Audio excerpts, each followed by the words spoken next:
el milenario aullido del lobo, las risas de un niño, el corazón humano, el sonido ancestral y profundo de las ballenas, la lluvia cayendo sobre un campo, los pájaros, el ladrido de ese amigo fiel que es el perro y el trueno. Es tan solo una pequeña compilación simbólica de los sonidos de la tierra. Ahora mismo ese disco de oro, que comprende 54 saludos en diferentes idiomas, fragmentos de música, sonidos, palabras, como el mensaje en una botella lanzado a las orillas del océano cósmico, ha atravesado esta misma semana las fronteras inauditas del sistema solar. Lo ha contado la prensa como si fuese una fría gráfica. La superficie de la Voyager, lanzada el 20 de agosto de 1977, con mucho de tecnología y mucho de poesía, llevaba en su entraña metálica eso, un disco de oro que era también alarido sonoro de nuestra especie y de nuestro planeta. Quizá con el ensueño de que en algún momento, en algún lugar, en alguna estrella lejana, alguien recibiese ese coro de sonidos, de mensajes, esa bienvenida para supuestos hermanos más allá del universo. Ahora sabemos, la gráfica indica, la noticia dice, que las partículas luminosas del viento solar han decrecido de forma casi fantasmagórica. En los últimos días de septiembre y primeros de octubre, sobre la vieja carcasa ya de esta especie de sueño tecnológico de los 70, con procesadores más burdos que los que hoy tenemos dentro de un teléfono móvil, esa vieja carcasa, ese cacharro de las estrellas, es el objeto que más lejos ha llegado por parte del hombre. Y ahora, justamente en estos días, esas partículas de viento solar han descendido, han desaparecido. Ya no está la Voyager envuelto de ellas. Por tanto, la sonda 1, Voyager 1, ha traspasado esa membrana invisible, abisal, misteriosa, del sistema solar. Y ya poco sabemos sobre qué puede pasar, hacia dónde puede dirigirse, qué rumbo tomar. Por supuesto, la fotografía sonora tenía que ser para ese ingenio. Increíble, alucinante. Como una onda lanzada al espacio. Sí, como ese mensaje en una botella, esperando todavía llegar a la última playa.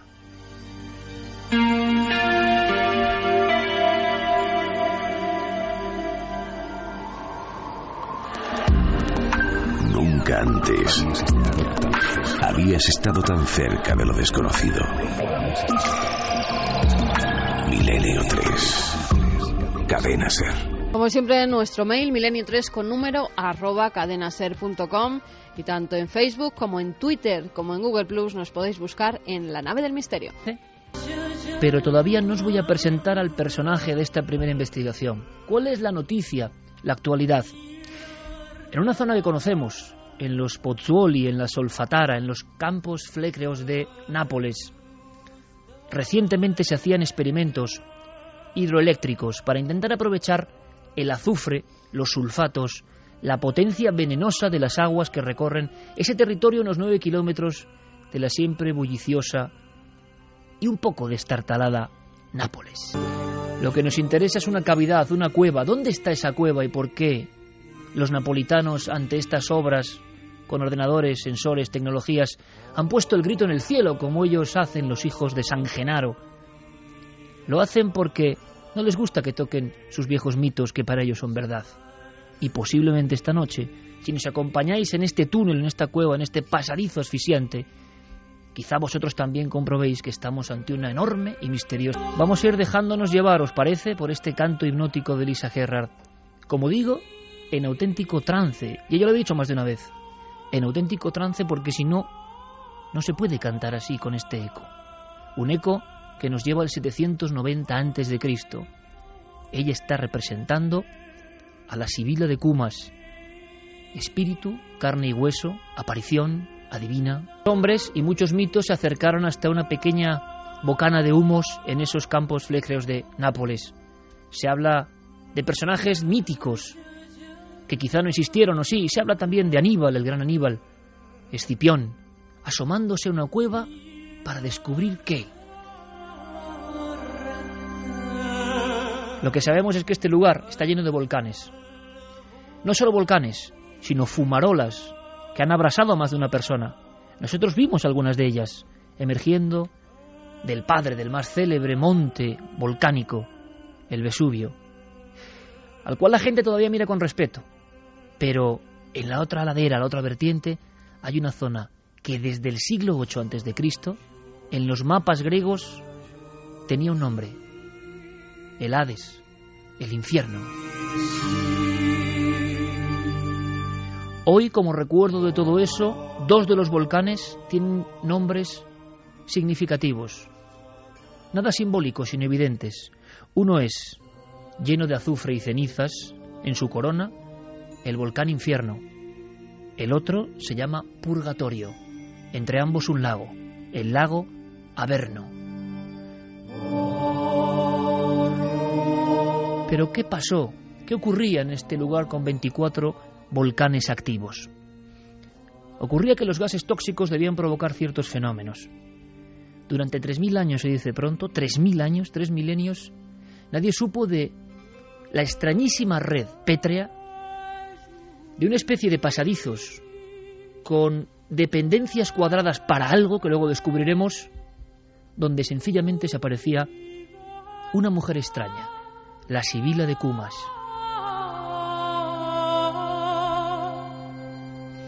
Y es que Cumas, de la que hoy no queda nada y apenas se ha excavado, fue la primera colonia griega fuera de ese país. Allí había un antro. Es más, se cree que esa pequeña población era simplemente una fortificación para vigilar una cueva humilde que ha estado tapada discretamente hasta 1932, momento en que un arqueólogo italiano, Maiuri, uno de los que descubrió, de alguna forma redescubrió Pompeya, con esos cuerpos muertos, esos cuerpos convertidos en ceniza volcánica, esos cuerpos que hemos podido tocar de hombres, mujeres y niños huyendo del desastre del año 79 a.C., ese mismo hombre, casi por accidente, buscando una especie de vías de agua, descubre que cae la pared. Y de pronto, también, asombrado, comprende que hay un túnel de unos 5 metros perfectamente pulido por otras manos antiguas, manos que no dejaron nada escrito. Y el túnel iba cada vez más abajo, en mitad de los pestilentes gases tóxicos. Maiuri no tuvo la menor duda cuando fue indagando poco a poco, y nosotros vamos a hacer ahora ese viaje para saber qué es ese túnel y qué contiene. Creyó que allí estaba la Sibila de Cumas. Nos cuenta la leyenda la verdad, porque ya es imposible de dividir, que esta mujer muy especial y muy hermosa, cuando era joven, nació en Eritrea, lo que hoy sería Turquía, la Anatolia, el lugar donde casi todo ocurre prácticamente en los tiempos antiguos de la Biblia. Esta mujer, como otras sibilas, que era una especie como de linaje especial, de casta especial, adivinaba el futuro, escribía libros proféticos, rollos proféticos, y los hombres más poderosos iban hasta sus guaridas o antros. Pero claro, sus guaridas o antros estaban bajo la tierra, y en el caso de Cumas, la más importante sibila de toda la humanidad, estaba envuelta de gases tóxicos, de azufre, de solfataras y fumarolas. ¿Cómo se manejaba en aquella oscuridad? ¿Cómo veía en aquel lugar? Quienes estuvieron con ella y lo dejaron por escrito, dijeron que había una especie de riachuelo fantasmagórico, donde aparecían los espectros de los muertos. Y muchos no tuvieron duda, era la laguna Estigia, donde de vez en cuando Caronte, el barquero del más allá, se aparecía previo pago para llevarnos a la otra orilla.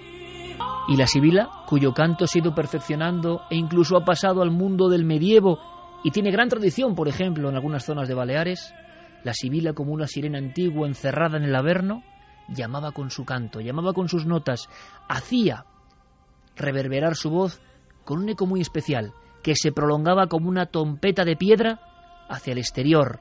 ¿Os imagináis la conjunción? Humo, fuego, agua, pasadizos interminables, algunos todavía no descubiertos por las excavadoras, y al final esa mujer que simplemente decía lo que iba a ocurrir, lo que iba a pasar. La leyenda, por último, cuenta que esta mujer era inspirada por Apolo, como tantas otras sacerdotisas de la antigüedad, y que un día Apolo se le apareció en esa misma cavidad que íbamos a descubrir con todos vosotros y que vamos a visitar casi a flor de piel. Y Apolo le concedió un deseo, Y ella, junto a ese mar subterráneo extraño que nace de la misma zona alta de la bota de Italia en el mapa, cogió un puñado de tierra o arena y dijo que desearía vivir tantos años como granos de tierra o arena había en ese puño. Pero se le olvidó algo, se le olvidó pedir la juventud eterna para disfrutarlos. Y se cuenta que en aquella cueva del infierno, la sibila que adivinaba el futuro y que era capaz de transportarte al infierno, vivió 9 largas vidas de 100 años cada una, convertida en una anciana provecta que se manejaba en solitario por aquel mundo de tinieblas. Impresionó tanto esta historia en la Italia del Renacimiento que incluso Miguel Ángel le dedicó una parte clave, una parte fundamental de no una obra cualquiera, la Capilla Sistina. Y otro misterio que luego os contaremos es el de los escritos de esa sibila. En unos rollos, algunos destruidos, otros perseguidos. Hay quien dice que todavía están y que se han consultado por lo menos hasta el año 400. ¿Qué ponía en esos libros? ¿Qué se decía en los legados de esta mujer mitad espíritu, mitad sacerdotisa, mitad ser de ultramundo? Los rollos sibilinos. A la 1:52 creo que todos estamos metidos en ese lugar, pero hay que conocerlo, hay que saberlo. Tenemos no que imaginarlo, sino casi que tocarlo. Hemos descrito un sitio concreto en Nápoles y vemos simplemente una puerta, pero ¿qué hay después de esa puerta? Pues como bien decía Iker, Amadeo Maiuri fue el arqueólogo que en los años 50, un arqueólogo que además se dedicaba y tiene grandes descubrimientos como la Casa de los Misterios de Pompeya. Él fue el descubridor de esa magnífica casa donde se conservan todos esos frescos. Era un arqueólogo que había investigado mucho por la zona, había leído innumerables libros para encontrar luego lugares arqueológicos, y él es el que encuentra una entrada que había estado cubierta siempre con piedras, con viñedos. Contrata a unos hombres, empiezan a excavar y hallan más de 4,5 kilómetros de túneles que tienen forma trapezoidal, pero llegan hasta un muro y el calor y también los gases que salían los impiden seguir.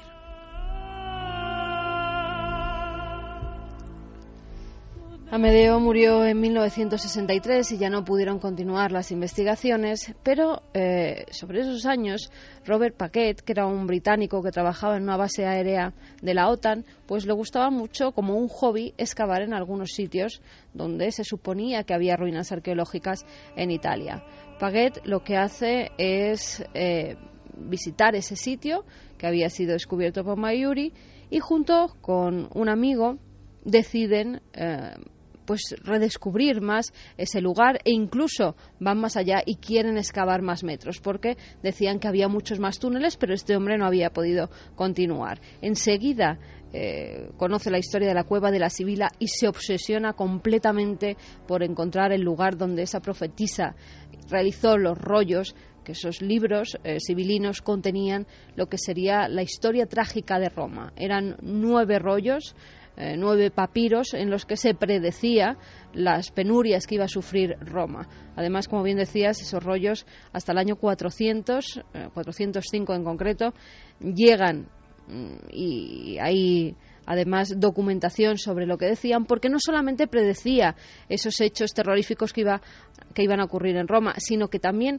daba los rituales necesarios para que esos hechos no se produjeran.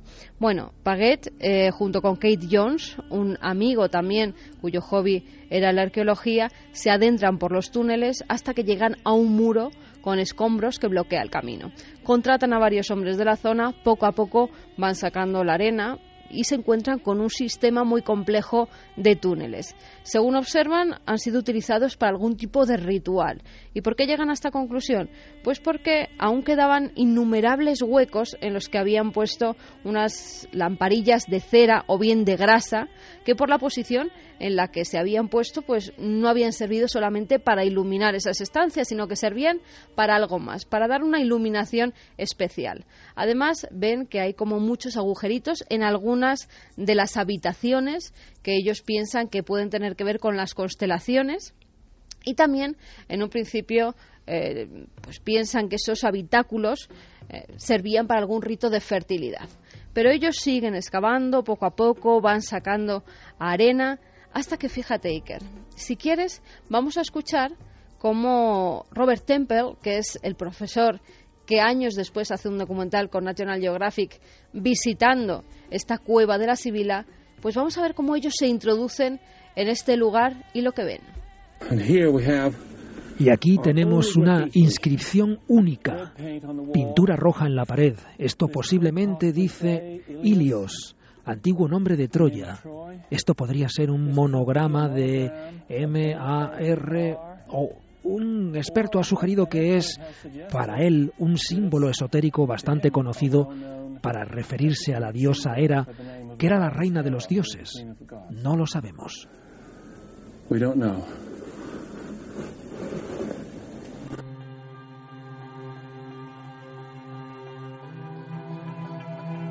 Rituales, escrituras extrañas que no se han logrado descifrar todavía, estancias que no se sabe muy bien para qué servían. Los investigadores además siguen excavando, siguen buceando por esa red de túneles y se encuentran con otro muro que al parecer pues separaba varias localizaciones que llevaban hacia un piso inferior, e incluso uno de ellos parecía que había tenido una puerta detrás de la que se ocultaba algo. ¿Por qué lo sabían? Tanto por la forma como por los agujeros que quedaban a ambos lados. Ahí al parecer había una puerta oculta y detrás de ella no se sabe lo que podía estar. Pero sigamos con este documental. ¿Qué nos cuenta que había detrás de esa puerta? Llegamos al final del túnel de entrada, a 122 metros de la superficie de la colina, excavados en la pura roca. Si miro mi brújula, veo que durante todo el túnel de entrada hemos ido hacia el oeste, pero ahora desciende de forma pronunciada unos 20 grados hacia la laguna Estigia. ¿Pero qué es esto? Parece una pared normal del túnel, pero no lo es. Es una partición artificial, construida por los romanos, hecha de cemento. Aquí los romanos colocaron enormes losas para bloquear lo que debía ser una entrada. Originalmente habría una puerta en lugar de esta partición que podían cerrar desde el túnel.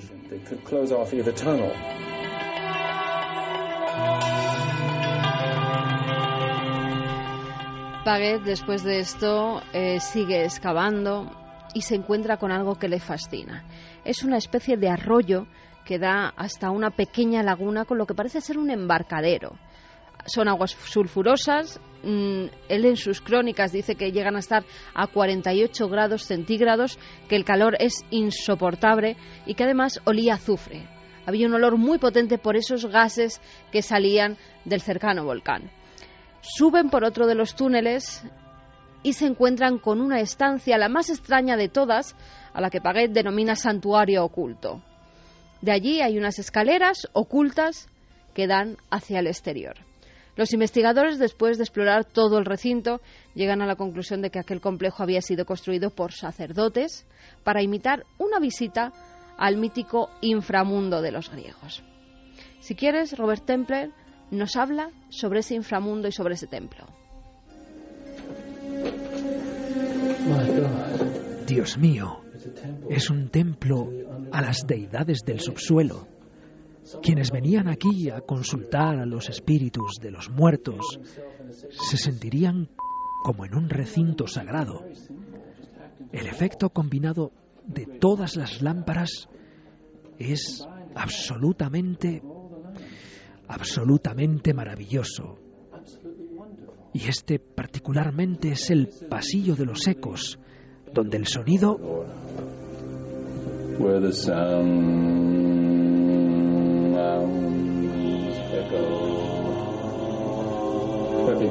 un lugar perfecto para el canto.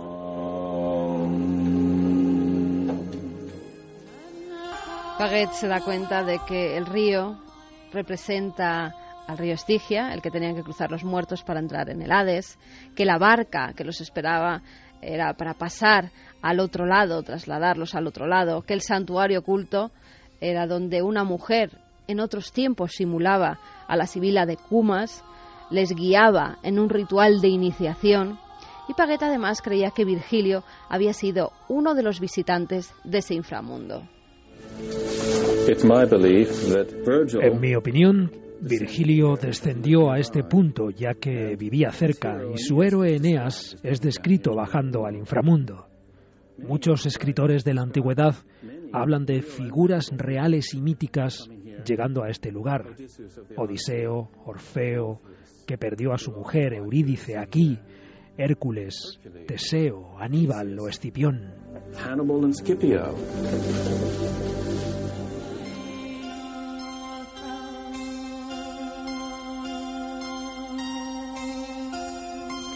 Fíjate, Iker, el calor, los gases, las luces, los túneles, todo tenía un sentido. Todo el conjunto hacía que las personas que se introducían en esas estancias, los creyentes, los iniciados, que de verdad pensaran que habían visitado ese inframundo, el mundo de los muertos. La literatura antigua nos dice que los vivos visitaban a los muertos para preguntarles qué les deparaba el futuro. Descendían por una abertura al interior de la tierra para consultar al llamado oráculo de los muertos. Parece la fantasía de un cuentacuentos, pero este lugar en Italia me ha convencido de lo contrario. Es una terrorífica red de túneles diseñada, estoy seguro, para engañar a los visitantes y hacerles creer que realmente estaban descendiendo al infierno.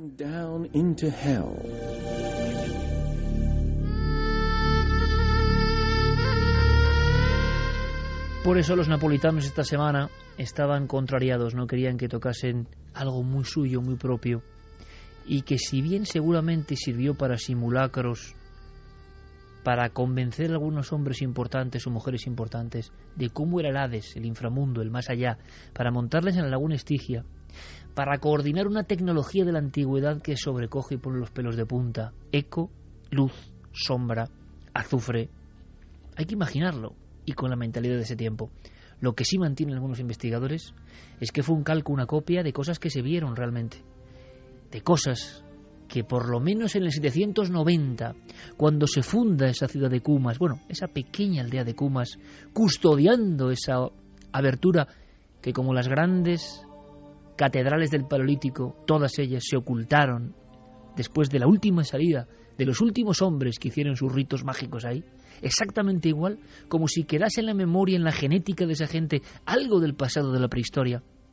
Se sellaron las bocas de entrada y todo se olvidó. Y las futuras humanidades ya no supieron casi nada, pero durante siglos el rito auténtico continuó porque se había visto hacer de verdad hacia el 790 a.C. Ahora la pregunta es, ¿quién era esa mujer que ya no sabemos desligar de la mitología, pero que existen los documentos de los visitantes que ante ella vieron cómo se desdoblaba el cuerpo, cómo figuras emergían de esa agua, drogas, experiencias místicas o simplemente el poder de la sugestión o la magia real del inframundo? Al igual que ocurre en las cavernas, nos da la impresión de que había un dominio de la escenografía y de la magia real que acudía precisamente a esos lugares tocados por algo, en un lugar irrespirable, en un lugar donde la vida es imposible.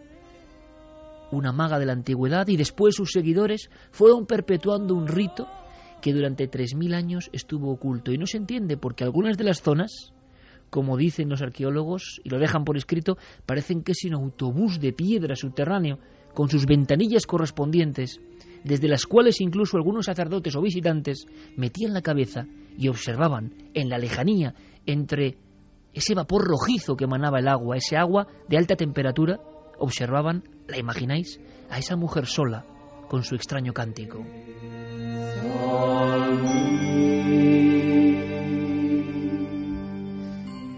Un paseo por la antigüedad y la sensación, antes de pasar a otro tema, simplemente queríamos mostraros esta parte de la historia, tan cerca, Italia ni más ni menos, tan mítica, y como todo en la mítica, con una raíz absolutamente real. Cuando la arqueología, cuando la piqueta se encuentra con que lo que contaban los viejos mitos es verdad, ¿os imagináis?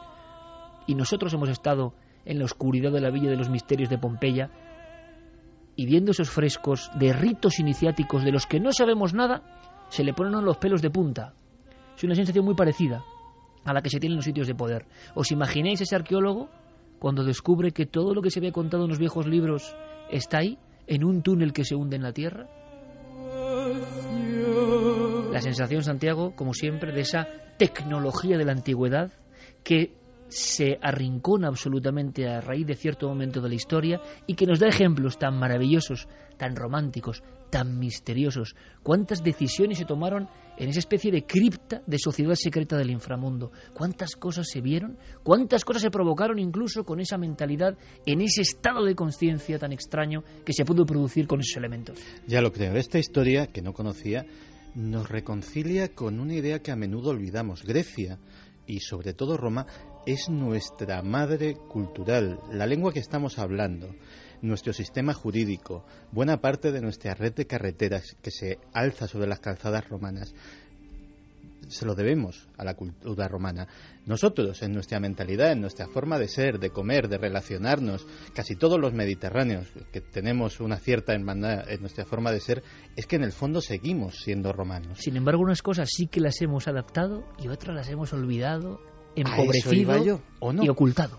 Porque, claro, pensamos que a lo mejor nuestra tradición oculta, nuestra tradición esotérica, los alquimistas medievales, los ocultistas renacentistas, todo eso no nació de la nada. Yo creo que esos cultos, esas iniciaciones, esas sociedades iniciáticas se fueron transmitiendo, se fueron transformando, se fueron, entre comillas, contaminando o más bien enriqueciendo con otros pueblos y otras tradiciones que llegaron de muy lejos, los árabes, los restos del antiguo Egipto, y al final formaron esa tradición oculta de la que tampoco sabemos y que forma parte de una cultura paralela que deberíamos estudiar y deberíamos conocer.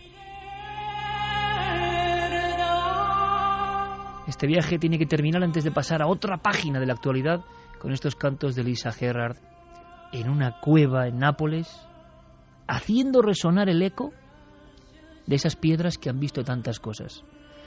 Cada vez, quizá porque estoy más loco, estoy convencido de que la creencia hay que no ver para creer, sino en ocasiones creer para ver. La creencia de ciertas personas les permite acceder a esas membranas o planos de existencia, al igual que la membrana del universo cambia, donde ahora se encuentra la Voyager.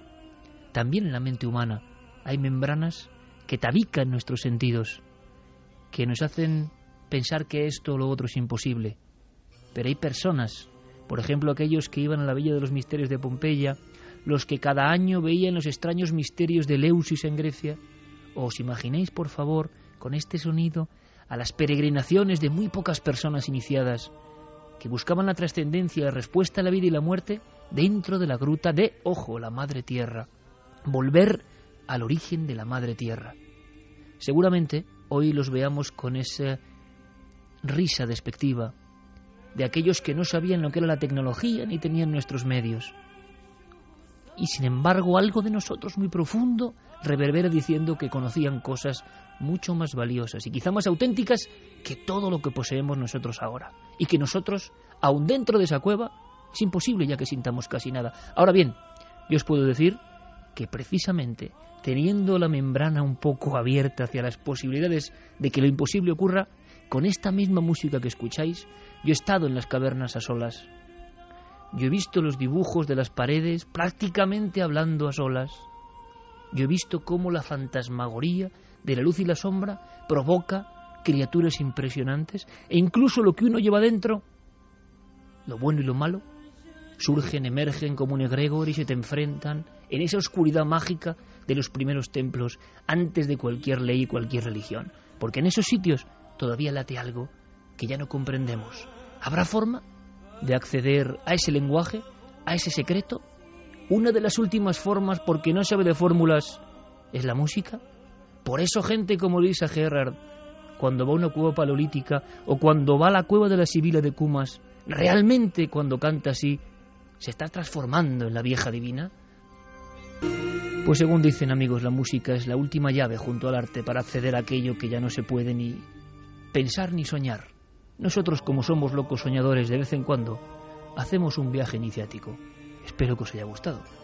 El pasado mes de agosto de 2011, un grupo de buceadores cazatesoros descubrieron un extraño objeto en las profundidades del Báltico. Inmediatamente se desataron especulaciones diversas sobre la naturaleza del curioso objeto, creyendo incluso que se trataba de un ovni. Tras meses de investigación, se ha descubierto de qué se trata realmente. El extraño objeto fue encontrado por buzos suecos de la compañía Ocean 10 mientras buscaban un carguero hundido. La anomalía del Báltico, como fue bautizada, es circular y mide 60 metros de ancho aproximadamente. La curiosidad que despertó este hallazgo llevó a los buceadores a sumergirse en varias ocasiones para recoger muestras y enviarlas a prestigiosos investigadores para descubrir de qué se trataba. Volker Bricher, profesor de geología de la Universidad de Estocolmo, ha analizado las muestras descubriendo que se trata de un mineral negruzco de posible origen volcánico que se habría formado durante la edad de hielo.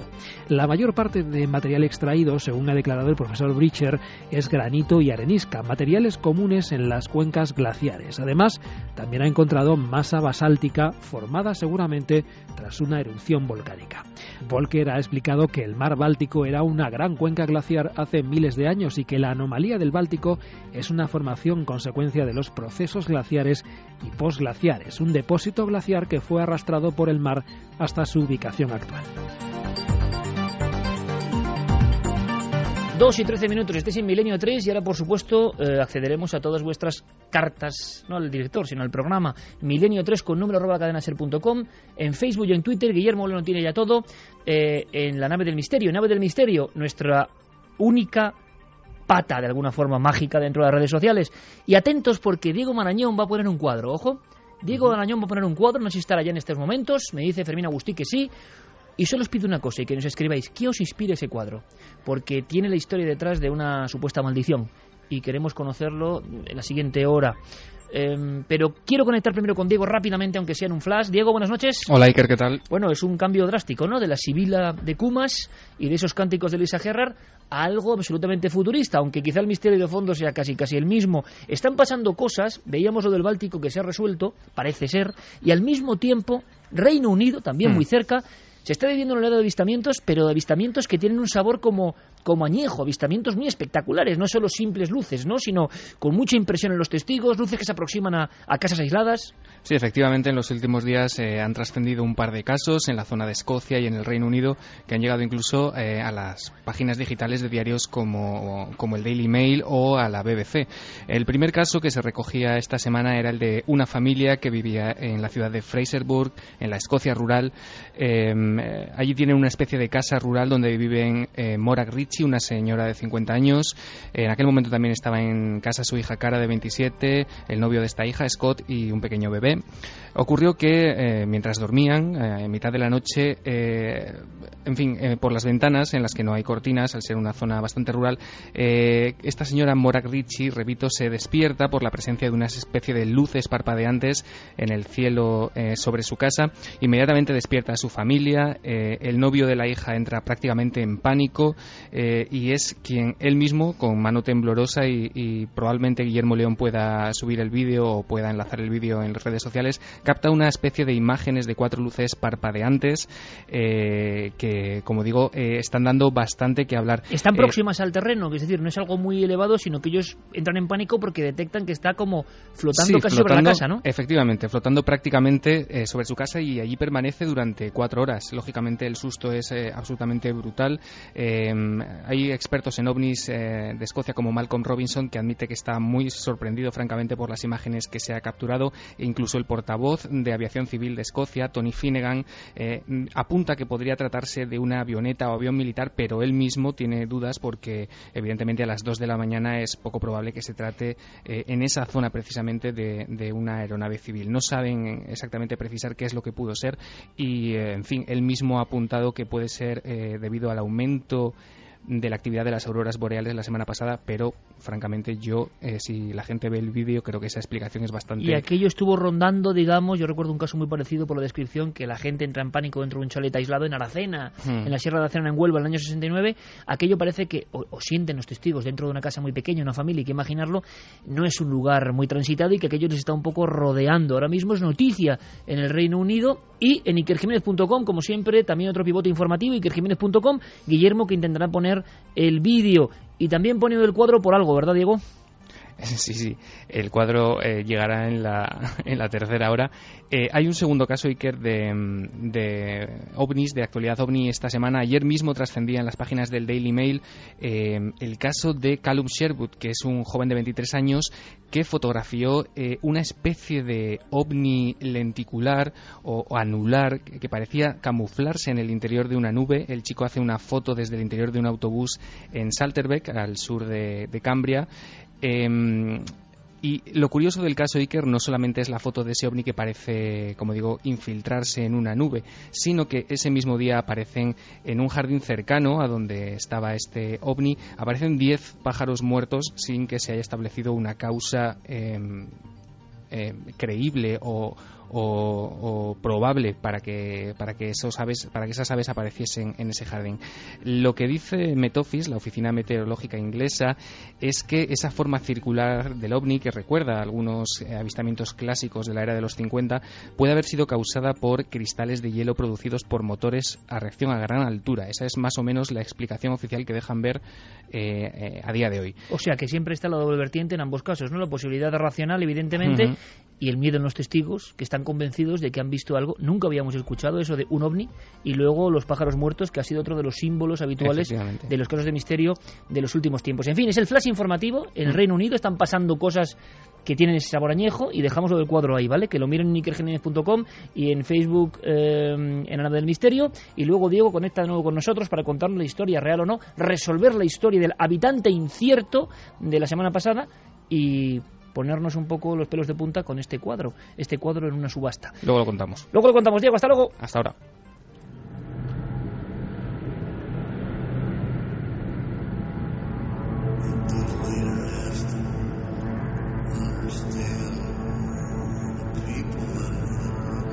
Hablábamos del Hades, del infierno, de la tierra, y esta voz que parece que sale precisamente de ahí. Y tiene algo que ver con profundidades, agujeros negros en la tierra, de alguna manera. Escuchemos lo que pasaba hace no tanto tiempo en Guatemala y en otros puntos de América. Estamos en la frontera de un nuevo misterio, algo que apenas se ha comentado. Nosotros en su día, en Cuarto Milenio, lanzamos una primera piedra hilando casos que veíamos que se estaban produciendo, pero no teníamos ni idea de lo que había detrás. Y todo lo bizarro, conspiranoico, extraño y quizás real que hay detrás lo trae Santiago Camacho. Pero recordemos cómo se quedaban de sorprendidos los periodistas, los informadores, cuando en mitad de grandes ciudades incluso pasaba esto. En febrero de 2007, vecinos del barrio San Antonio, zona 6, quedaron impactados y afectados a causa de un agujero de más de 30 metros de diámetro y 80 de profundidad. El pasado fin de semana la situación se repitió, pero ahora en la 11 Avenida A y Sexta Calle de la zona 2, Colonia Ciudad Nueva. Básicamente, sobre la misma línea que comunica a ambas colonias. Esta es la foto que nos llega ahora, hace unos minutos nada más. Esto es en el barrio Ciudad Nueva, al norte de la capital de Guatemala. Este hoyo, como lo llaman ellos, o gran cráter de 20 metros de profundidad, se llevó consigo un edificio de 3 pisos, una casa de lujo que había en este barrio de Ciudad Nueva. ¿Y cómo se hizo eso? Y árboles. Por la misma tormenta, por la agresividad de los vientos y de las lluvias. Ahora, es un hoyo perfecto. Ustedes están viendo, ¿no? Es un círculo perfecto, tremenda, me parece a mí. Sí, sí, sí. Yo doy una falla, ¿no? Es impresionante. Bueno. 2 y 20, Milenio 3 en la serie, de verdad que era impresionante, ¿os acordáis, no? Es que era un redondel perfecto. Sí, seguro que tiene una explicación. El doctor Carreño, de la Red Sísmica Nacional, nos intentó explicar que podía ocurrir, pero claro, se quedó como una anécdota. Había habido varios casos seguidos. Sí, se habían tragado coches, ¿te acuerdas? Sí, además no se llegó a dar una causa para explicar todos esos grandes agujeros. Eran de diferentes tamaños, ¿eh? Algunos eran más pequeños, otros más grandes, pero era como si la Tierra algunos de como una repente plaza de toros hubiera chupado esa tierra y hubiera dejado un gran agujero ahí en medio sin saber nadie cómo ni por qué. Y luego no se han vuelto a producir hasta mucho tiempo después. Pero toda la información la maneja, esa información subterránea, nunca mejor dicho, Santiago Camacho. Pues sí, de hecho, aquello sucedió en 2010. En junio de 2010 fue el caso de Guatemala y a partir de ahí hubo una primera oleada de casos y efectivamente, como muy bien dijo Carmen, no se volvió a repetir hasta este año. Desde junio desde junio hasta hoy han estado sucediendo... Hoy lo dices por hoy. Hoy lo digo por hoy porque esto, como casi todo lo que hacemos últimamente, trae como motivo una noticia de actualidad. Pues desde junio pasado hasta el día de hoy ha habido decenas de casos. Voy a citar muy brevemente algunos porque ya te digo que se multiplican. El 9 de agosto, según el Instituto Geológico de Estados Unidos, hubo agujeros por todo el país que se reproducían a un ritmo alarmante, y leo textualmente, o sea, la palabra ritmo alarmante es del propio Instituto Geológico de Estados Unidos, y además esos agujeros se pudieron detectar, según ese informe, en diversos puntos de la Tierra, como por ejemplo Costa Rica, donde un agujero gigante de alrededor de 4 metros de ancho y una profundidad no determinada se tragó buena parte de la autopista General Cañas frente a la Plaza de los Arcos, como en Florida, donde se abrieron 200 agujeros en el condado de Hernando. Las autoridades recibieron además 56 informes de corrimientos de tierra inexplicables. Vale, Santi, ¿dónde está el misterio? ¿Qué empieza a pensar la conspiración? ¿Qué se está comentando que no sepa el gran público? Que simplemente lo tiene que ver, un corrimiento de tierras. Ahora, incluso la perfección del agujero ha dado lugar hasta un nombre, ¿no?, entre los que sabéis del tema. Sí, el fenómeno, que ya por la multiplicidad de casos ya tiene tal categoría y ya hay estudiosos de la cuestión, lo llaman agujeros de molde de galleta. ¿Por qué? Porque básicamente es como cuando preparas una masa para hacer galletitas, coges un molde redondo y empiezas a hacer agujeritos que no dejan absolutamente nada. Porque una particularidad que tienen muchos de estos agujeros, como los que han aparecido hace nada en la región de Krasnoyarsk, en Rusia, es que realmente no es como si sucede un socavón. En todas las grandes ciudades hemos visto un socavón que de repente pues el agua de la lluvia socava lo que hay por debajo del asfalto y finalmente acaba cediendo. No, aquí no hay resto, es un agujero redondo, perfecto. Es como si hubiese metido un gran cilindro gigante. Tengo en la mente la imagen de Guatemala y es como un cilindro gigante. Pues los de Krasnoyarsk son exactamente los mismos, pero de diferentes tamaños además, desde los que se pueden abarcar simplemente con las manos hasta algunos de varios metros de diámetro, y tienen esa particularidad, una redondez perfecta. En Krasnoyarsk se dice que ha habido ya gente que con cuerdas ha intentado aventurarse para ver qué fondo tenía aquello y han desistido porque aquello no conseguían alcanzar el fondo. Que es un poco la leyenda de la cueva de Hércules, bajando hasta abajo y no había fondo, sí, prácticamente. Y además, muchos de estos agujeros pues tienen la particularidad de estar en zonas inaccesibles para cualquier tipo de maquinaria, de taladro, por si alguien estaba haciendo algún tipo de prospección clandestina, buscando minerales, buscando gas o buscando lo que fuera. No, estos están en bosques muy profundos, no hay evidentemente ni rastros, ni huellas, ni montículos de tierra. No hay nadie que haya estado alrededor, porque se está hablando y nos contarás mañana precisamente en la televisión, nos hablarás de Santi está muy brillante, hay que decirlo, sacando un montón de temas nuevos. Frackings, ¿no? El fracking. El fracking, que está dando muchos problemas. Ya ha habido manifestaciones, concretamente en Vitoria, por ejemplo, en contra del fracking, de estos grandes cilindros que expulsan agua y tóxicos. Y bueno, mañana en Cuarto Milenio, por cierto, en el mismo horario de la semana pasada, no nos abandonéis, 23:44, ni más ni menos, 23:44.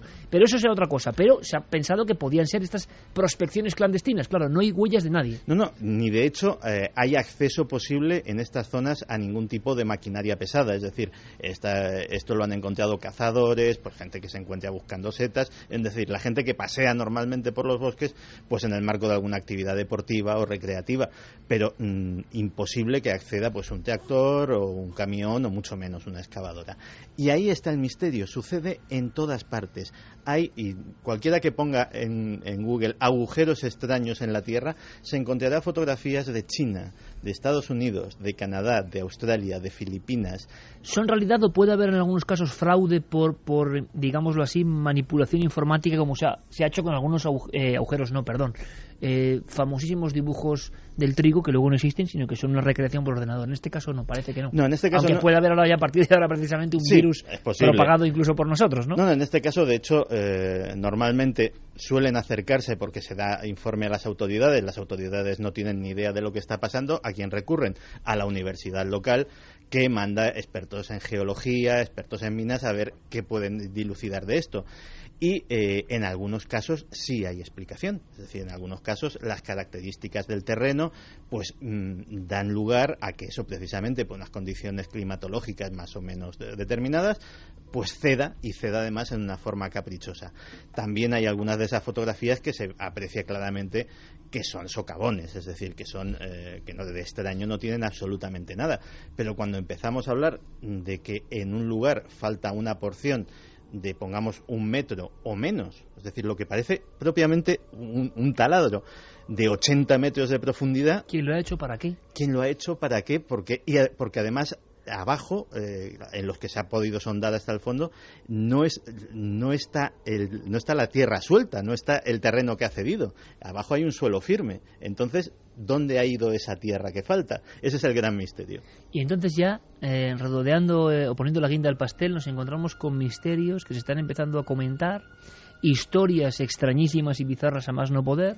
¿Y tienes algún documento? Pues sí, porque habíamos prometido al principio contar una de las historias más extrañas que jamás se hayan contado en un programa de radio. Y bizarras. Pero no se han contado en este. Corría el año 1997, Estados Unidos. Un programa casi hermano al nuestro, que se llama Coast to Coast. 10 millones de oyentes en Estados Unidos. Hermano al nuestro, pero hermano mayor. Nosotros, hermano mayor. 10 millones de oyentes se dedican a nuestros mismos temas y el programa es muy largo. En 1997 ya llevaba muchísimos años, ha tenido varios directores a lo largo de su historia, y en aquel momento el director era posiblemente el más famoso que ha tenido, que era Art Bell. Y Art Bell presentó a un invitado que dijo que iba a contar una historia increíble. Lo presentó así. You know, I don't know where he is right now. Mel Waters. Mel, welcome to the program. I'm here in the Pacific Northwest. Somewhere in the Pacific Northwest. That'll do. First of all, it's great to hear from Mel you, and I guess Waters. we heard from you, Mel Waters, que había contactado con Art Bell, habían hablado durante días sobre su historia, y finalmente, tras muchos tiras y aflojas, porque parecía que Mel estaba asustado por algo y no quería... A Art Bell, durante los 90, le llamaba mucha gente asustada, ¿verdad? Y sí. Más de una vez has hablado de gente del Área 51, gente con secretos. Bueno, de hecho, buena parte de testimonios de amenazados por hombres de negro que han salido a través de este programa. El estilo de Bell, que luego, por ejemplo, varios de sus continuadores no lo siguieron, pero era precisamente mucho testimonio directo de personas afectadas por este o aquel misterio. Pero desde luego nadie superó a Mel Waters. Mel Waters dijo que procedía de un lugar, que él estaba en algún lugar del noroeste, y que él vivía o había vivido cerca de Ellensburg, que está en el estado de Washington, costa oeste de los Estados Unidos, un estado que hace frontera con Canadá y que es precioso, lleno de bosques, lleno de naturaleza, y allí tenía una propiedad, tenía una cabaña, un pequeño rancho, donde se dedicaba a las labores propias del campo, y un día, investigando por la zona, por los profundos bosques de la zona, se encontró con algo extraño. Se encontró con un agujero rodeado por un murete de piedra que levantaba poco más de 1 metro y que tenía unos 4 o 5 metros de diámetro. Miró hacia abajo, vio que aquello era evidentemente profundo, y se le ocurrió una gran idea. Dijo, bueno, pues esto es un agujero sin fondo, pues por ejemplo puede servir para deshacerme de cosas. El tipo no era muy ecológico. Puede servir para deshacerme de cosas que tenga por casa, etcétera, etcétera. De hecho, preguntando por la zona, dijo que algún vecino también había encontrado el tal agujero y que se dedicaba poco más o menos a lo mismo. Él... lo primero que tiró parece ser que fue una nevera vieja, y le llamó muchísimo la atención que no la oyó caer. Luego siguió probando con más cosas y... ya por curiosidad, ¿no? Ya no por deshacerse de ella, ya empezó a tirar piedras, tiró una linterna encendida a ver si veía la luz. Aquello al final... Pero además, como historias tiene Stephen King, porque estamos todos ahora mismo, ¿qué va a pasar? Pues bien... y llegó a la conclusión de que aquello debía ser una especie de pozo sin fondo. Y se fue a Ellensburg, se empezó a preguntar a la gente y hubo gente que le empezó a contar historias muy extrañas. Por ejemplo, un vecino le contó que efectivamente él había utilizado el sitio para deshacerse de animales muertos. Y tiraba vacas, tiraba a los animales de la granja que habían fallecido, y un día tiró a su perro, a un perro que también había muerto. A los 2 días se encontró al perro paseando por las cercanías de su casa.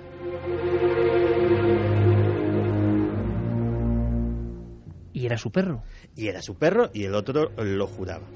Bien, pues parece ser que aquello al bueno de Mel Waters le empezó a obsesionar y empezó a indagar todo lo posible para ver hasta qué punto llegaba de desentrañar la historia del agujero. De todas formas, yo no sé si esto será así o no será así, pero yo te digo que los americanos son unos maestros que nos llevan milenios, simplemente plantear esta historia. O sea, por eso el rey Stephen King es quien es, nunca mejor dicho lo de rey, pero es que, o sea, esta misma historia, imagínate, luego se puede pensar si fue víctima de una especie de broma, si lo que sea, o hay algo de verdad. Pero tal y como lo ha contado Santi, que es un gran narrador de historias, yo estaba pensando, digo, pero bueno, ¿qué puede pasar? ¿Puede haber algo más? Hay más, porque aquí llegan los hombres de negro, o en este caso los hombres de verde. Porque parece ser que la polvareda levantada alrededor del agujero por Mel, nunca mejor dicho, pues atrajo la atención ni más ni menos que del ejército. Y le dijeron que cesase en sus investigaciones sobre el tema, que además le amenazaron, si persistía, agentes del FBI encontrarían un laboratorio de droga en sus territorios y acabaría en la cárcel. Y de ahí venía efectivamente ese temor de Mel por no ser identificado en el programa. Y ahí se quedó. Ahora entendemos su angustia cuando llaman al año 97 a la radio. Efectivamente. Y ahí se quedó más o menos la historia. Pues unos decían que Mel era un farsante, otros lo creyeron a pies juntillas. Y finalmente ha habido gente que ha montado expediciones en busca del agujero de Mel. Expediciones tanto de creyentes como de escépticos. ¿Y qué se han encontrado? Pues se han encontrado con 2 cosas curiosas. Cosa 1, puede ser leyenda urbana, y de hecho es lo más probable, pero es una leyenda antigua. En el pueblo había mucha gente, sobre todo los más viejos, que habían escuchado sobre el agujero y que se lo habían oído a sus padres y a sus abuelos. Es una más, arqueoleyenda urbana americana. Efectivamente. Y es más, hay una persona ya muy viejo, un chamán indio, que hay una reserva en los alrededores que se llama Alce Rojo, que afirma que él ha estado en el agujero. Las diversas... Santi, con ese nombre, claro. Alce Rojo. Alce Rojo, los indios se llaman así. ¿Qué quieren? Alce Rojo. Sí. Es que te había entendido Alce Rojo. No. Alce Rojo no. O sea, no convirtamos este Alce momento impresionante rojo en amigos de Santi. Vale. Si es que la cabra siempre tira al mundo. Pues este hombre también se ha convertido en una especie de el único testigo encontrable del agujero, pero se niega a revelar su ubicación porque dice que para su pueblo es una ubicación sagrada. Y desde luego nadie sabe, actualmente en casi todos los textos que se pueden buscar está calificado como leyenda urbana y como tal lo vamos a tomar, pero desde luego es una de las historias más extrañas que se haya narrado jamás en directo en aquel momento en un programa de radio. Lo del perro muerto que se tira y luego lo ve me parece absolutamente prodigioso como historia, como estructura de la historia. Y esto Santi lo pone como guiño. Había muchas personas que querían volver a ver a ese Santi o a escuchar a ese Santi de los amigos de Santi, pero claro, conecta con algo que es pura actualidad, y es que hablábamos de decenas de agujeros extraños, geológicamente hablando o simplemente a nivel del misterio, que en esta semana han aparecido, por ejemplo, en territorios de la vieja Unión Soviética. No está nada mal. Antes de pasar a otra leyenda urbana, que en este caso parece que se ha cumplido rápidamente, y antes de que Santi nos ponga de nuevo los pelos de punta, ¿qué opina nuestro público de todo lo que hemos contado hasta el momento, de algunas partes? Pues vamos con algunos de los mensajes. Mario Leonardo decía, antiguamente se decía que en esos agujeros que aparecen en los bosques vivían seres del inframundo parecidos a nosotros, vamos, los antiguos trolls del bosque. Lo que pasa que no era solo en los bosques, han aparecido en muchos sitios. Janet Ruiz, los agujeros, el HARP, seguro que están probando ondas sónicas. Imagino que, aunque sea brevísimamente, Santi, los reyes de la conspiración, los generadores de ideas, también tienen algún tipo ya de explicación rondando sobre estos agujeros? Pues de hecho hay muchas. Hay incluso quien lo ha asociado al fenómeno ovni. Hay quien dice que en las ubicaciones donde han ocurrido estos agujeros se han visto luces extrañas los días anteriores. Hombre, estoy recordando un caso que investigó Javier Sierra, que ahora igual nos está escuchando, en Chinchero, en Perú. Todo un pueblo asombrado por unas luces y luego un agujero impresionante, pero como un tubo, como esto que estamos contando. Alberto decía que él estuvo allí en 2010, en mayo de ese año entró en erupción el volcán Pacaya. Este año otra erupción del volcán Fuego cerca de la Antigua. ¿Tendrá algo que ver? Pues seguramente las condiciones geológicas tengan mucho que ver, sobre todo en estos mega agujeros, en los enormes, que a mí personalmente me llaman menos la atención que los pequeñitos, es decir... Que parecen hechos por algún tipo de manufactura, Sí, ¿no? que parece un tubo pues de 50, de 60 centímetros de diámetro y con una profundidad prodigiosa. Miriam nos dice: buenas noches a todos, soy estudiante de Historia Antigua y me gustaría aportar la idea de que varios investigadores han señalado en el caso de la sibila de Delfos, la Pitia, que los vapores sulfurosos emanados de la roca sobre la que se sentaban en trípodes no eran responsables de los estados de éxtasis que protagonizaban. Incluso contamos con una cita de Plutarco, que habiendo desempeñado el cargo de sacerdote de Delfos, llegó a decir y a definir dichos vapores como un aroma agradable y suave, lo que no coincidiría con esos vapores sulfurosos y desagradables. No sé si esta situación puede trasladarse a la sibila de Cumas, pero podemos tener en cuenta que la sibila en cualquier ámbito del mundo griego cumplía la misma función profética, inspirada sobre todo por el dios Apolo. Sí, señor, como hemos comentado ahora, y además hay toda una corriente en todos los niveles que intenta explicar, como todo, ¿no?, con lo biológico, bien sean las drogas, bien sea la aspiración de algunos gases, estados alterados de conciencia y trances que muchas veces no tenían nada que ver. Los chamanes de la prehistoria, por ejemplo, no hay mucha documentación realmente efectiva sobre drogas ni psicotrópicos, sino que parece que el estado mental variaba simplemente por lo que había alrededor. Vamos a hacer una cosa, rápidamente, Javi, como si fuese un flash informativo, porque es una leyenda que parece que se ha cumplido. ¿Cuántas veces, amigos oyentes, habéis escuchado eso de que, bien con el juego de Verónica o con la Ouija, alguien que estaba en la sesión se clavó unas tijeras en la cabeza, se clavó algo en el brazo? Ahora, casos tan dramáticos como este que acaban de ocurrir sí que nos sorprenden, ¿no? Sí, es una historia terrible que empieza con un vendedor ambulante, con un misterioso personaje que llega a la ciudad colombiana de Buenaventura. Allí se dedica a vender varias antigüedades que lleva consigo y entre ellas se encuentra una vieja tabla Ouija. ¿Una tabla de Ouija antigua? Sí, que la casualidad, a veces de la mano de la fatalidad, ¿no?, pues quiere que se encuentre en este vendedor ambulante, y un joven de 17 años, que es la víctima de este caso, Julio César Miranda, a la salida del colegio se encuentra con este vendedor ambulante y le compra esa tabla Ouija. Este joven, una persona completamente normal, de clase media, que estaba acostumbrada, su madre decía que pintaba con bastante buen gusto, que tenía también oído para la música, que era una persona que estaba bastante centrada. A partir de ese momento da un cambio radical a su vida y decide en un último momento, cuando ya ha comprado esa tabla Ouija, probarla, ponerla a prueba con una de sus compañeras, con Jessica Mosquera, y si quieres, hemos hablado con el pastor de la iglesia, Fernando Alexis Jiménez, la persona que ha estado hablando y ayudando también a la familia, aconsejando a estas personas a sobrellevar la pérdida, para que nos cuente un poco cómo se desarrolló esta historia. Porque todo esto se convierte en un drama que vamos a ir descubriendo, ¿no? Esto parece también, ahora que hablan del Exorcista, y quizá hablemos de alguna cosa más la semana que viene, pero de una nueva escena que se había guardado Peter Blatty en los rollos del Exorcista. Esto es muy del Exorcista, pero tiene todavía un elemento más increíble, ¿no? El buhonero que lleva la vieja tabla Ouija y alguien se pone a jugar y cambia su vida. Escuchemos a ese pastor, digamos, que ha ayudado. ¿Por qué? Escuchemos.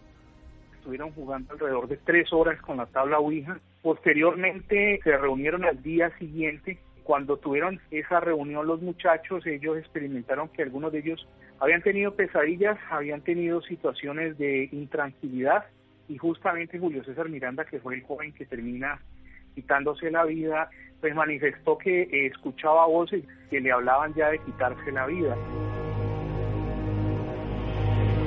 Bueno, Javier llevaba esta investigación, ha conectado con estas personas de Colombia. Yo pensaba que era, y lo digo porque este programa es así, y yo pensaba ahora mismo a las 8:41 que este hombre se había infligido una herida, se mata autoapuñalándose. Se autoapuñala. Esa última noche, concretamente la 4ª noche después de practicar la Ouija, él le dice a su madre que está sintiendo algo extraño en el interior, su interior, que está escuchando voces terribles, que está incluso viendo figuras un poco extrañas, y le pide que por favor, si en algún momento ella es consciente de que él lleva a cabo algún movimiento extraño, que le pegue un golpe y que lo deje en el sitio, porque va a matarla a ella y a su hermana. En ese momento la madre se queda atemorizada, no sabe qué hacer, y es cuando esta persona, cuando Julio César, la persona que había practicado la ouija solo 4 días antes, coge un cuchillo, un gran cuchillo, y se apuñala a sí mismo en repetidas ocasiones en el estómago. Se causa una gran hemorragia. Este hombre es llevado al hospital más cercano de manera urgente. Allí, con total naturalidad, con una naturalidad pasmosa, él dice que no está sintiendo casi ningún dolor, que no está sufriendo, que aquello no es nada grave.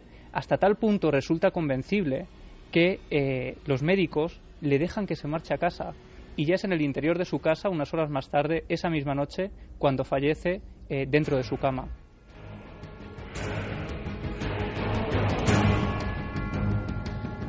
No recuerdo ningún caso parecido.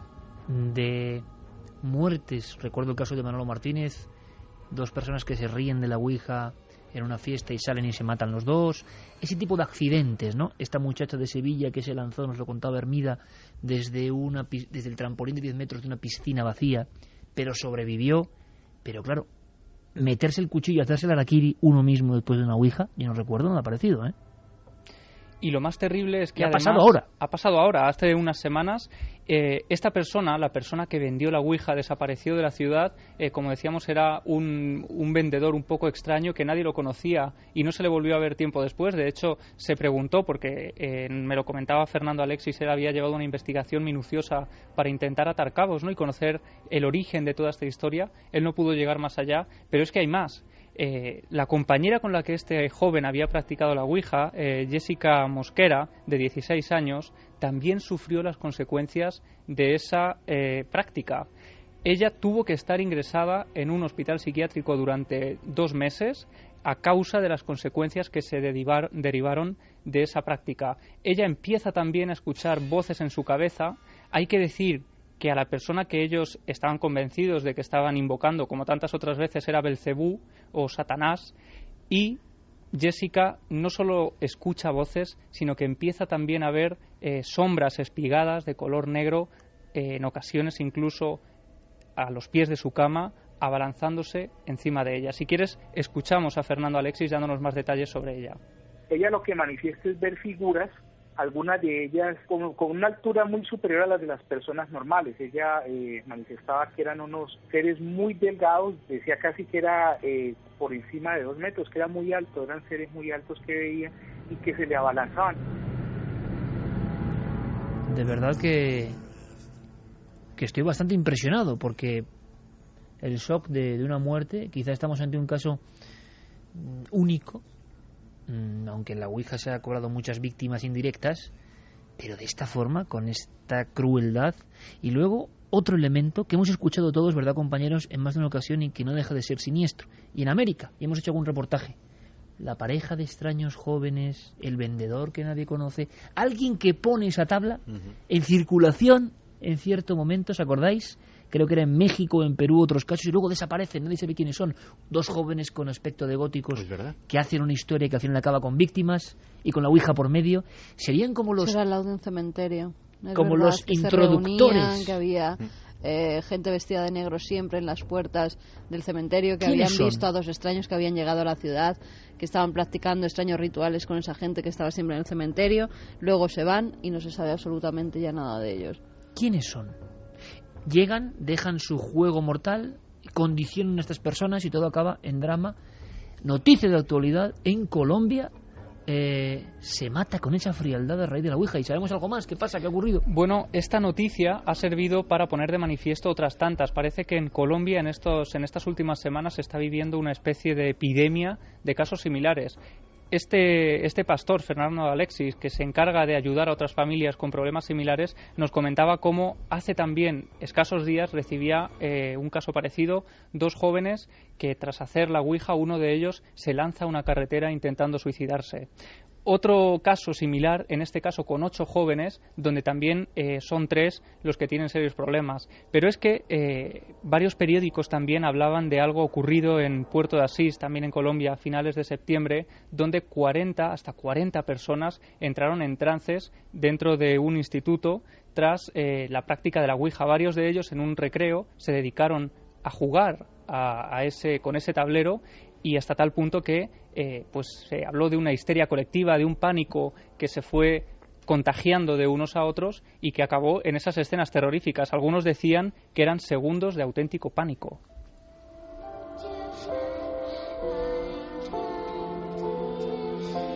Le voy a pedir a Santi, porque su tema tiene mucha enjundia, que nos acompañe también un rato de la tercera hora, claro, si le parece, Santi. Hoy que además no está nuestro compañero Javier, porque va a merecer la pena y porque lo que trae Santi también da miedo a otro nivel. Y si no nos va a dar tiempo, y yo creo que esto merece la pena que sea comentado, porque me parece una historia realmente impresionante, increíble. Y si ahora mismo tiramos de archivo mental, yo no sé qué hay parecido, pero se me ha encendido el piloto en esa sensación de siempre hay un personaje, como en los viejos mitos, Santiago, de el pacto mefistofélico, es decir, alguien de las sombras, vamos a llamarlo así, que emerge en un lugar, nadie lo conoce, nadie sabe quién es, no tiene identidad, aporta su semilla a la discordia, deja ese juego, deja esa nueva cultura, deja esa religión, deja esa cosa tan fascinante y atrayente. Los jóvenes casi siempre, es como si se repitiese una leyenda urbana, pero que tiene nombres y apellidos y archivo forense. Y a partir de ahí empieza a descomponerse todo. Fíjate si el arquetipo existe y se ha producido a veces, que antes hablábamos a raíz de lo del agujero de Stephen King. Stephen King tiene una novela que se basa precisamente en ese argumento, La tienda, donde un desconocido llega a una pequeña comunidad rural estadounidense, abre una tienda de artículos de segunda mano y simplemente dándole a cada uno el artículo que necesita, siembra la discordia y el caos en todo el pueblo. Ese desconocido que llega y encizaña a toda una comunidad o que siembra la destrucción a su paso existe hasta en leyendas medievales, y la verdad es que lo que es increíble es encontrarnos esos casos en la realidad de hoy y de ahora mismo. Y sobre todo eso, de hoy y de ahora mismo, porque yo creo que es la apuesta de este equipo. Pasan las cosas y muchas veces Santiago me dice, pero tranquilo, si es que pasan cosas cada semana y siempre nos quedamos cortos. La sensación de que el misterio, claro, la sensación de que el misterio está ahí permanentemente, pero claro, esto de el buhonero, que ya de por sí es una profesión, imagino que ya inexistente o muy poco practicada, que ha tenido ejemplos como Roma Santa y tantos otros, ¿no? Pero que trae una cosa que nadie conoce, que es como una especie de cántaro mágico donde uno puede hacer lo que contábamos de la Sibila, conectar con los muertos, y luego pasa lo que pasa, ¿no?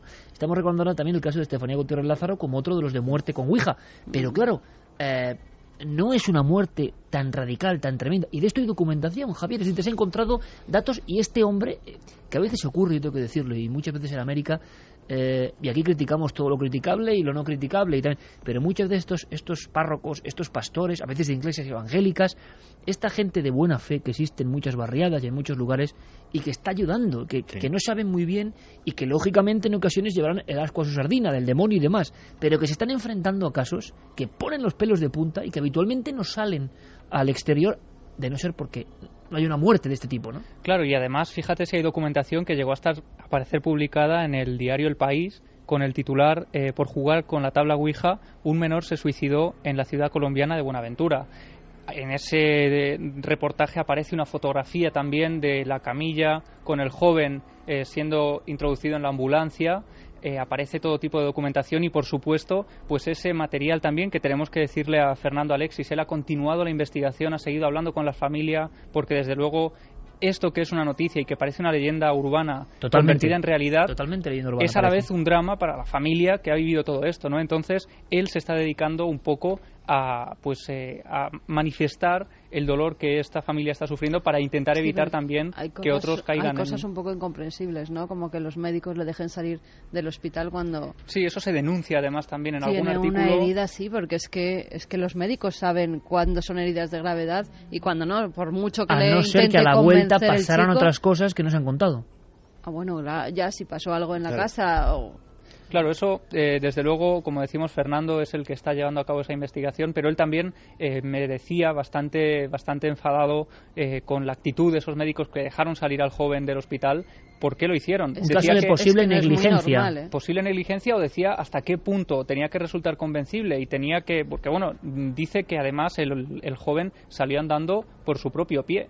Pero la por pregunta mucho es... que intenten convencer a un médico, si un médico sabe que es una herida de gravedad, no le dejan salir a un tío del hospital, a un chico de 17 años además. Y más cuando se ha hecho en la herida, que los médicos saben cuándo es una herida que te haces tú mismo por la dirección que lleva y cuándo no. Es un chico que no puede estar yo estoy muy seguro que de hay la cabeza bifurcación de inmediato.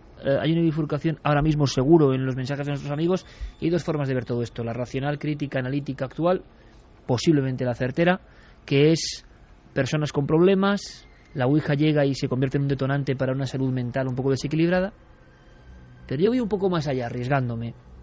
¿Qué pasa? ¿Por qué ven estas sombras espigadas junto a la cama? ¿Esto es simplemente ya alucinaciones, delirios? ¿O puede haber algo más? La Ouija simplemente lleva a la explosión volcánica de unas mentes que no están preparadas, pero en el ámbito del misterio, ¿tendrá algo que ver ese buhonero? ¿No será una venta simplemente casual, si no hay algo más que se nos oculta? El mal, entre comillas, el mal, lo extraño, los magos negros, yo qué sé, tienen una forma de actuar y nosotros estamos rebajando ese poder con lo racional. Pregunto, Pues es muy posible. De hecho, pensemos que la base de la magia y de la magia negra, sobre todo, es la sugestión o el poder que le da. Y objetos maldecidos, ¿no? Efectivamente, el poder que le da a la víctima. Y yo no quisiera, y sé que voy a sonar muy tópico, y sé que es la enésima vez que se dice, y sé que está muy sobado el argumento, pero con que solamente una persona que nos esté oyendo haga caso al consejo, daré este minuto por bien empleado. Nunca, nunca, nunca hagáis la Ouija, sobre todo solos. Y lo digo no por los malos espíritus, ni por los entes negativos, ni por el bajo astral, lo digo desde el punto de vista más científico y racional. Si olvidamos los sueños es por una buena razón. Abrir una puerta de comunicación con nuestro propio inconsciente, donde se esconden muchas veces, no todas, cosas muy oscuras, cosas que pueden ser autodestructivas, cosas que están en nuestros traumas infantiles, en mil historias, que aprovechan ese movimiento automático para conectarse y entrar en ese mundo consciente en el que no tienen posibilidad de entrar normalmente. Eso es extremadamente peligroso y es jugar con fuego.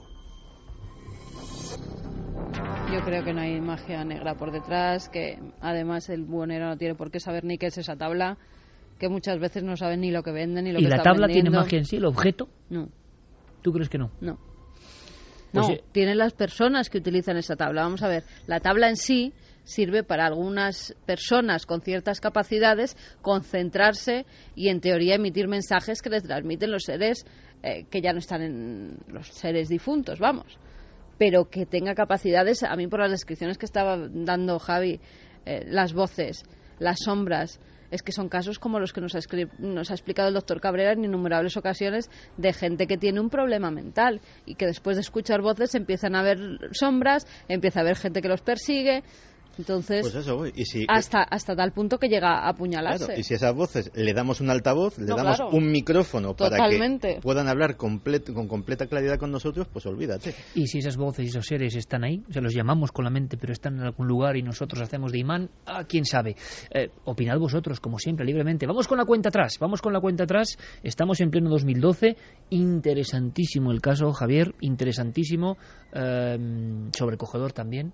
Siglo XXI, 2012, sí, y todo lo que queréis a nivel informático y de todo, y la Voyager viajando y el CERN, y sin embargo un buhonero con una tabla y una muerte, una sensación de harakiri propio, con la locura o el más allá de fondo.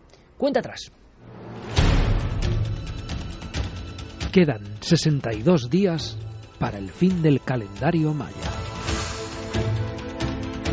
Hace unas semanas una mujer alemana demandó a la Organización Europea de Investigación Nuclear la puesta en marcha del acelerador de partículas, el LHC, también conocido como máquina de Dios, porque podría generar un gran agujero negro que acabara con todo lo que conocemos y precipitara el fin del mundo. Ahora el Tribunal Administrativo Superior de Münster ha rechazado sus pretensiones de paralizar el acelerador, dictaminando que no hay ninguna evidencia de que su trabajo suponga un peligro para la seguridad pública. Esta mujer, que ya había denunciado otras veces al CERN, no es la única que denuncia el peligro del LHC. Desde su puesta en marcha han sido muchos los agoreros que han vaticinado un fin del mundo ocasionado por el gran colisionador de hadrones.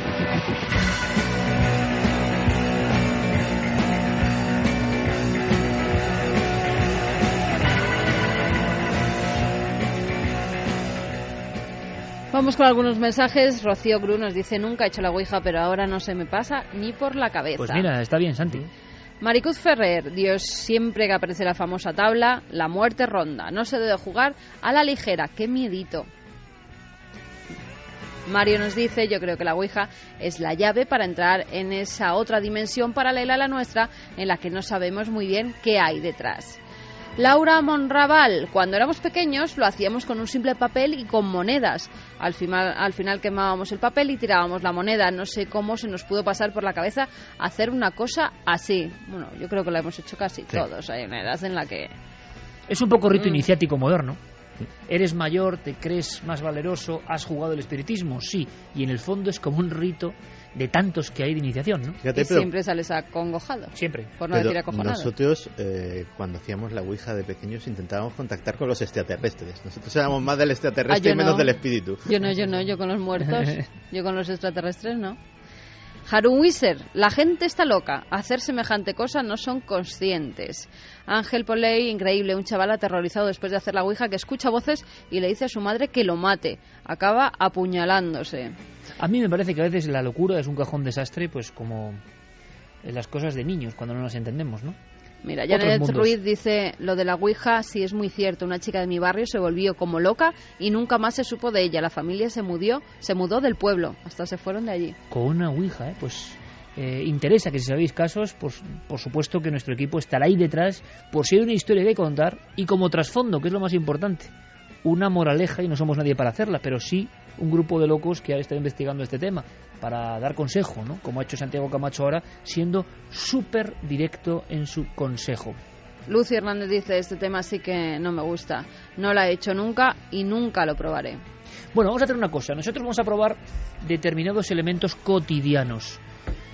Es una información tóxica la que trae Santiago Camacho, que hemos trasladado por la fuerza de este tema de la ouija a la siguiente hora. Y también viene Diego Marañón. Atentos en ikerjiménez.com y en La Nave del Misterio en Facebook y en Twitter, porque Guillermo ya habrá puesto ese cuadro, un cuadro que tiene una historia, que parece que entró con todo esto, un cuadro maldito, entre comillas, ¿verdad o no? Pero muy atentos, por favor, a el material que trae Santi, que es cotidiano, que todos lo tenemos muy cerca y que por eso mismo el asunto es de interés máximo y casi nunca se cuenta. Ahora, las noticias, como siempre, toda la información de lo que está ocurriendo con nuestros compañeros de los servicios informativos.